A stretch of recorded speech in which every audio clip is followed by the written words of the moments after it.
தந்தை தந்தது முதலெழுத்து அல்ல, முன்மாதிரி. தந்தை தந்தது சொத்தல்ல, சுயத்தை கண்டறியும் சூட்சமம். தந்தை தந்தது மூன்றெழுத்து மட்டுமல்ல, முழு வாழ்வு. யாதுமாகி நின்ற தந்தை. உலகை வெல்லும் தொழில்நுட்பங்களில் தேர்ச்சி பெற்ற பிறகும் அருணின் உலகம் தாய் தந்தையரின் அன்பிலேயே அடங்கியுள்ளது. ஒரு கட்டடத்தை பயன்படுத்துகிறவர்களுக்கு பெருமிதமும் பார்த்து செல்கிற பயணிகளுக்கு பிரமிப்பும் தருபவை அருணின் கட்டட வடிவமைப்பு அழகியலாகும். நாம் கட்டுகிற கட்டுமானத்தின் மூலபலம் அஸ்திவாரத்தில் இருக்கிறது. அஸ்திவாரத்தின் மூலபலம் அறத்தில்தான் இருக்கிறது என்பது படித்த பாடமல்ல, அருணின் வாழ்க்கை தத்துவம். எங்களுடைய கட்டுமானங்கள் எங்கள் நிறுவனத்தின் அடையாளங்கள் அல்ல, இந்நகரத்தின் அடையாளங்கள், இம்மாநிலத்தின் அடையாளங்கள்.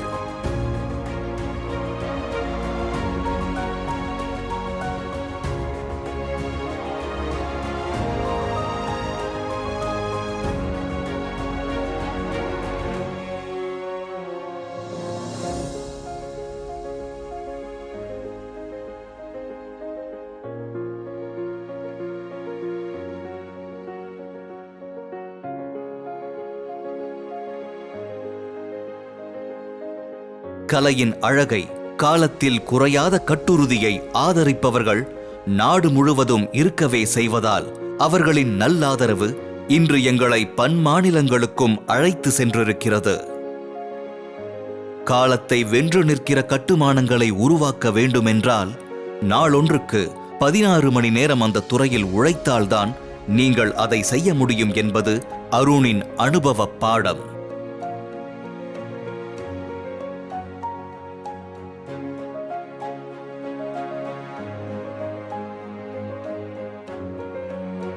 பொருளை மட்டும் பகிர்ந்து கொண்டே இருப்பவர் அல்ல, சிந்தனைகளையும் இளைஞர்களோடு பகிர்ந்து கொண்டே இருப்பவர்.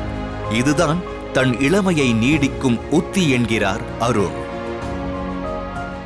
நேச உணர்ச்சி வறண்டு விடாமல் இருக்க நேரத்தை உருவாக்கி மனைவி மகன்களுடன் பாசப்பிணைப்பை பயின்று கொண்டே இருக்கிறார். அங்கிருந்துதான் தன் புதிய புதிய வெற்றிகளுக்கான எரிபொருள் கிடைத்துக் கொண்டே இருக்கிறது என்கிறார் அருண்.